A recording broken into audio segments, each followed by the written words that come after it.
मेरठ के सौरभ के हत्याकांड के कई खुलासे। मुस्कान ने सारी हदें पार कर दी हैं। देखकर आपके रोंगटे खड़े हो जाएंगे। देखिए इस वीडियो में, और चैनल में नए हो तो सब्सक्राइब जरूर कर लेना। प्यार और धोखा कत्ल के पीछे जाने तरीका।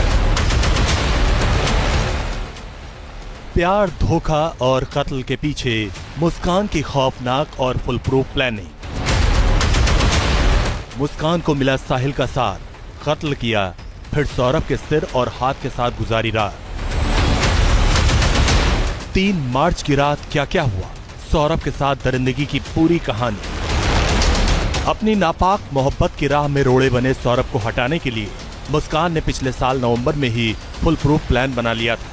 मुस्कान और साहिल चाहते थे कि अगर सौरभ को उनके रास्ते से हटा दिया जाए तो दोनों बाकी की जिंदगी आराम से गुजारेंगे। सौरभ की हत्या को अंजाम तक पहुंचाने के लिए मुस्कान ने इसकी तैयारी नवंबर से ही करना शुरू कर दिया था। दरअसल मुस्कान ने अपने कुछ दोस्तों से पूछा कि पूजा की सामग्री को कहां पर दबाया जाता है।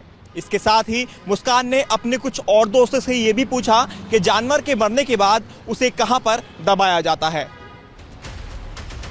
सौरभ लंदन की एक बेकरी में काम करता था।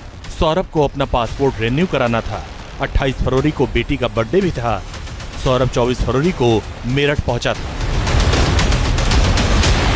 मुस्कान ने इसे एक मौके की तरह देखा और सौरभ की हत्या की प्लानिंग पर फिर से काम करना शुरू कर दिया। सबसे पहले उसने गूगल पर सर्च किया कि नींद के लिए कौन सी दवा सबसे ज्यादा कारगर होती है। फिर सौरभ को ठिकाने लगाने के लिए उसी की ही मदद ली। मुस्कान ने सौरभ को बोला कि उसे एंजाइटी।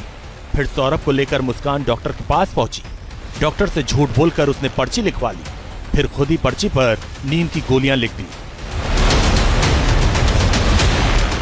इतना सब कुछ करने के बाद मुस्कान अपने प्रेमी साहिल को साथ लेकर खैरनगर पहुंची, जहां एक मेडिकल दुकान से नींद की गोलियां खरीदी। घर लौटने के बाद मुस्कान ने मर्डर वेपन खरीदने की प्लानिंग शुरू कर दी। इसमें उसने अपने प्रेमी साहिल को भी शामिल किया।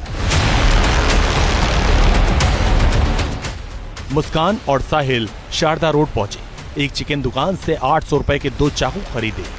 मुस्कान ने 300 रुपए में एक उस्तरा भी खरीदा। शारदा रोड की ही एक दुकान से पॉली बैग खरीदे गए। 10 किलो ब्लीचिंग पाउडर भी एक दुकान से खरीदे। मुस्कान को इंतजार था उस मौके का जब वो घर में अकेले रहे। 25 फरवरी की रात मुस्कान ने सौरभ की हत्या करने की पहली कोशिश की। उसने शराब में नींद की गोलियां मिला दी, लेकिन सौरभ ने तबीयत खराब होने की बात कहकर शराब नहीं पी और वो बच गया। 3 मार्च 2025 को सौरभ अपनी मां के हाथ के बने हुए लौकी के कोफ्ते लेकर अपने घर पहुंचा और मुस्कान को गर्म करने के लिए दे दिए।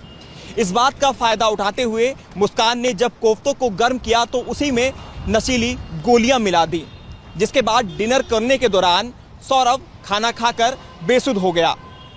जिसके बाद मुस्कान ने साहिल को फोन कर घर पर बुला लिया। साहिल जब मुस्कान के घर पहुंचा तो सौरभ बेहोशी की हालत में था। वो किचन में गया, वहां से 2 चाकू उठाकर लाया, जिसे मुस्कान ने चिकन की दुकान से खरीदा था। साहिल ने मुस्कान से कहा, सौरभ को अब तुम्हें ही खत्म करना होगा। सौरभ का वध तुम ही करोगी, मैं नहीं। ये एक अच्छा काम है और एक नई जिंदगी की शुरुआत है। ये काम तुम्हारे ही हाथों से होना चाहिए। साहिल का इतना कहना था और मुस्कान तैयार हो गई। इसके बाद साहिल ने मुस्कान को बताया कि चाकू कैसे पकड़ना है, उससे कैसे सौरभ के शरीर पर वार करना है। करीब 20 मिनट तक पूरी तैयारी के बाद दोनों बेडरूम में पहुंचे, जहां सौरभ बेहोशी की हालत में सोया हुआ था। बेड के पास ही बैठकर साहिल और मुस्कान नशे की हालत में आते ही मुस्कान ने चाकू से वार करना शुरू कर दिया। मुस्कान ने पहला वार सौरभ के दिल के पास किया। मुस्कान के चाकू वाले हाथ पर साहिल ने अपना हाथ रखा। फिर दोनों ने मिलकर ताबड़तोड़ वार करने शुरू कर दिए। बेहोश होने की वजह से सौरभ चीख भी नहीं पाया।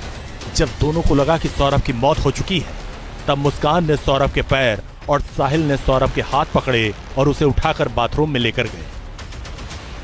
साहिल ने सौरभ के शव को 4 टुकड़ों में काट दिया। फिर उन टुकड़ों को पॉली बैग में पैक कर दिया।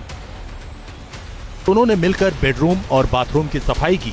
रात 3 बजे के आसपास साहिल ने धड़ और पैर वाला बैग बेड के बॉक्स के अंदर छिपा दिया। फिर सिर और हाथ के टुकड़ों वाला बैग लेकर मुस्कान के साथ अपने घर चला गया, जो कि सौरभ के घर से महज 800 मीटर की दूरी पर था। 4 मार्च सुबह 7 बजे साहिल ने मुस्कान से 1 ड्रम सीमेंट और रेत लाने के लिए कहा, जिसके बाद मुस्कान मेरठ के मार्केट से ये सब सारा सामान लेकर अपने घर पर पहुंची। साहिल उसके साथ था और इस दौरान शव को टुकड़ों में जो किया हुआ था ड्रम में डाला गया और उसके बाद सीमेंट के घोल को ड्रम में डाल दिया गया। उसकी वजह थी ड्रम के ऊपर सीमेंट का लेप लगाने से जो ड्रम में शव को छुपाया गया था उसकी बदबू बाहर ना आ सके। ये पूरी प्लानिंग मुस्कान और साहिल ने मिलकर की। सौरभ के शव को ठिकाने लगाने के बाद मुस्कान और साहिल हिमाचल प्रदेश के लिए निकल गए। मुस्कान ने अपनी बेटी को पहले से ही अपनी मां के पास पहुंचा दिया था। शिमला में दोनों ने होटल और कैब पर 54,000 रुपए खर्च किए। 13 दिनों तक दोनों अलग अलग होटल में रहे। मंदिर में जाकर एक दूसरे को वरमाला पहनाई।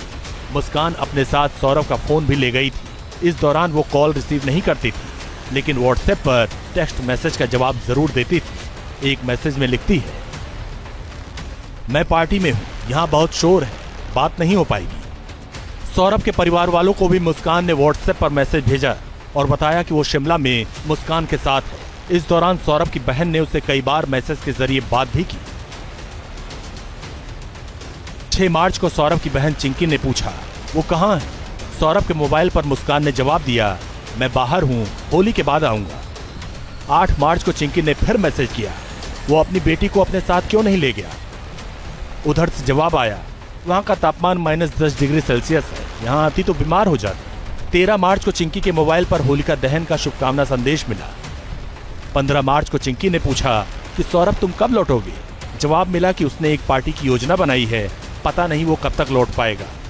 16 मार्च को चिंकी ने सौरभ से बात करने के लिए व्हाट्सएप कॉल किया, कॉल का कोई जवाब नहीं मिला। 17 मार्च को फिर चिंकी ने कॉल किया, लेकिन कोई जवाब नहीं मिला। 17 मार्च को ही सौरभ के परिवार वालों को शक हो गया और उन्होंने पुलिस में शिकायत दर्ज कराई। उधर 17 मार्च को ही मुस्कान और साहिल मेरठ लौट आए।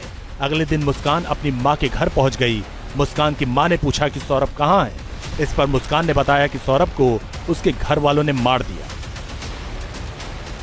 लेकिन मुस्कान की मां को अपनी बेटी पर शक हुआ।